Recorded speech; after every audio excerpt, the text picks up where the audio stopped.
Well, here we are putting the boat in Muskegon Lake, dressed quite warmly because the wind is pretty brisk out here, and I don't know quite how it's going to be as we're getting our boats launched. Over here, there's some fellas who are, well, I guess coming in from their fishing. Right now, it's about 11:45, just before midnight. You guys been out fishing? Yeah, we've been out for a couple hours. How was it? It's rough out there. It's rough out. You're going to have a rough night fishing tonight. Oh, bad news, bad news. I tell you.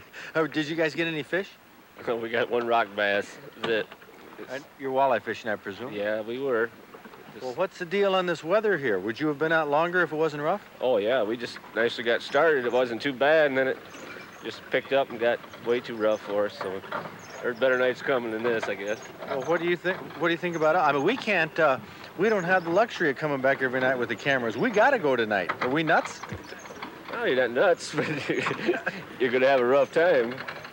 Well, that was not a good omen. We just finished last week's night fishing for catfish, which started in the rain and ended with one very small channel cat. Now we're faced with an evening of high winds. A front had moved through the night before, dumped more rain on Muskegon Lake than a run-of-the-mill rainstorm, and in all likelihood, the fish would be disrupted. We were all a little bit apprehensive, to say the least, but I've always said, never cancel a hunting or fishing trip that you've planned because of a bad weather forecast, and here is why. Want to go to Strawberry first? This isn't bad. I thought it was going to be really rough. As it turned out, Ralph and Jerry, who were coming in at midnight because of the wind, should have stayed out. The wind died, conditions were excellent, and we caught fish. Okay, now I got him free. Oh, I think this is going to be okay. Going to be a walleye. Oh, great. Huh? Looks like one. It sure does. Fighting pretty hard. Yeah, it is. There we go. Oh, yeah, that's a walleye. Is it? Yeah. Not a bad one. All right. There you Say, go, Mark. Show me how to fish. Hey, that's right. Isn't that great?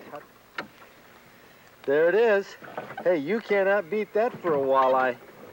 That is a dandy. Look at that, huh? Hey! Ha ha! That's the first one. Hey, it's only 10 after 1. Okay, that's great. Get my picture. I won't be on Michigan Outdoors. We're coming over one of the hotter spots where it comes onto a corner right here, and it drops off out into the deeper part, and the fish, they'll follow out of the deeper water to get to the shallow water. They'll follow the same particular path every night and every day to get to their feeding grounds in the shallow water. So now I assume up here is a shallow area. Yeah, that's a shallow area up there. And they're just like deer, any kind of fish. They got their own runway, and that's the path they take. They just don't follow a haphazard course through the lake. They all know where they're going all the time, so they have to take their runways. Oh. Yeah. Yes, we got another one here. Fred's out fishing, Jeff. I'm hot tonight. Well, I tell you, when they first hit, they don't feel that big. Oh. Here it is, here it is, here it is. Oh, it's another one about the same size. Boy, I'm a believer. Oh, look at it. Hey! That's number 2. Number 2. Fred's going to be working on my limit in a while here, Jeff. Is that a good sign? That's a good sign when you're catching rock bass out here. You know that the walleyes are biting, and when you can't catch rock bass, you might as well go home. I tell you, when it shakes its head like that, it worries me. Yeah. Because it feels like it's releasing, you know? Uh-huh. So I need to keep that line real tight. We'll get him right in. There he is. You see him? Good one? No, not particularly, but a good fighter. Real good fighter. Oh, not much bigger. What about playing a walleye? These are averaging 3, 4 pounds, 5 pounds. What's the secret to playing a walleye? It's get them into the boat as fast as you can, and don't give them a break. And if you got to stretch your line to the breaking point, because you want to keep the hooks buried in their mouth, and always keep your hooks sharp as you can possibly get them. Well, your hooks on your lures are incredibly sharp. sharpest I've ever known. You'd win a hook sharpening contest. Yeah, I've lost too many walleye when I had dull ones, and I finally decided that keeping the hook sharp is the biggest key to hooking the walleyes consistently and keeping them hooked. Otherwise, they'll throw it. Whoa! This is, I don't want to lose this one. This is the best fighter so far. Ooh, that is a big one. That is a big fish. Oh. That's nice. Oh, all right. There it is.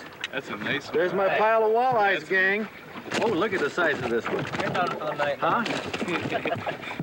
That's your limit, Fred? Yeah, Huh? that's his limit. That's it, but look at that.